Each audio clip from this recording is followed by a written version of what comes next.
మీ పైకి ఏమన్నా దేవుడు వస్తారా? చీ చీ చీ చీ చీ చీ దేవుని మన పైకి తెచ్చుకోవడం ఏంటి దౌర్భాగ్యం కాకపోతే? ఓకే. భగవంతుని నమ్మాలి. కాదు, మీరు చీచి అనడం ఏంది? చాలా మందికి ఇప్పుడు బోనాలకి ఏమిటి ఈ దేహం ఏమిటి, ఈ శరీరం ఏమిటి, ఈ అస్థి పంజరాలు, ఈ మాంసనేత్రంలో ఈ ముద్ద, ఈ మలమూత్ర రోతలతో కూడుకున్న ఈ దేహం ఏమిటి?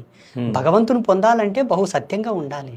కాదు, ఇప్పుడు బోనాలకి శుగాలు ఊగే వాళ్ళు ఊగుతారండి, అదొక భావన, ఓకే అదొక ఫీలింగ్. దాంట్లో తప్పేముంది చెప్పండి? ఓకే భగవంతుని ఆవాహన చేసుకొని ఊగే వాళ్ళతోటి వాళ్ళ వ్యక్తిగతమైన ఫీలింగ్ అది. ఓకే దేవుని యందు పారవశ్యం చెందుతున్నారు, ఓకే. తప్పేముందాడా? దేవుడు వాళ్ళ పైకి నిజంగా వస్తారా? వాళ్ళు ఆవాహన చేసుకుంటే వస్తారు కదా. ఓకే. ఒక కలశం లోపలికి భగవంతుని ఆవాహన చేసేటప్పుడు వ్యక్తి లోపలికి ఎందుకు రాకూడదు? ఓకే. 84 లక్షల జీవకళలతో నిర్మాణమైన దేహం ఇది. ఓకే. ఎవరైనా చేయగలరా అది? 100% చేసుకో. మీరు చేయగలరా అది? నేను వద్దనుకుంటా. ఓకే, సరే. మా కెమెరామ్యాన్కి రప్పియగలరా ఇప్పుడు? ఆయన అంత సత్యవంతుడై ఉండాలి కదా. ఓకే. అయ్యో, మీరేంటండి బంగారు నిన్ను ఒకదాంతో జతగడుతున్నారు?